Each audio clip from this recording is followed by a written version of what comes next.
जय भीम, नमो बुद्धाय साथियों। तो कैसे हैं आप लोग? उम्मीद है कि आप लोग ठीक ही होंगे। तो एक छोटा सा सॉन्ग है, तो प्लीज़ दोस्तों कमेंट करके ज़रूर बताएं कि सॉन्ग कैसा लगा हमारा।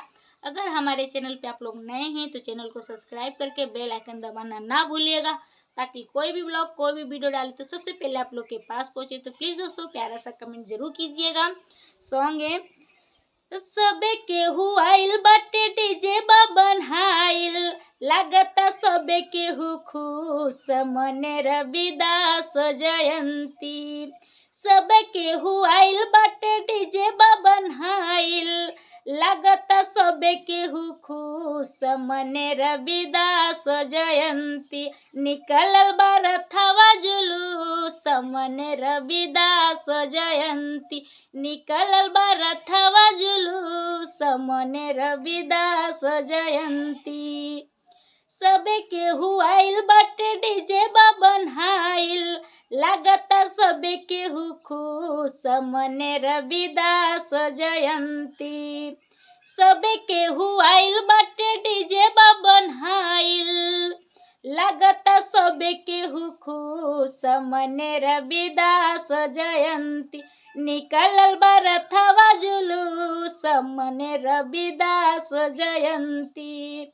आज के दिनवा बड़ी लागे ला सोहावन हो, कि आज के दिनवा बड़ी लागे ला सोहावन हो, कि लागे धरती असमनवा बड़ी पावन हो, कि लागे धरती असमनवा बड़ी पावन हो।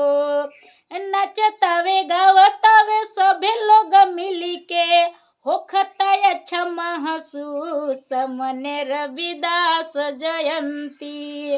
नचतावे गावतावे सब लोग मिली के, होखता अच्छा महसूस मने रविदास जयंती। निकलल बा रथवा जुलूस मने रविदास जयंती।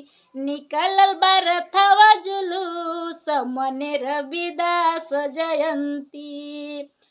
सबे केहू आइल बाटे डीजे बा बनहाइल, लागता सबे केहू खुश मने रविदास जयंती। सबे केहू आइल बाटे डीजे बा बनहाइल, लागता सबे केहू खुश मने रविदास जयंती। निकलल बा रथवा जुलूस मने रविदास जयंती। निकलल बा रथवा जुलूस मने रविदास जयंती।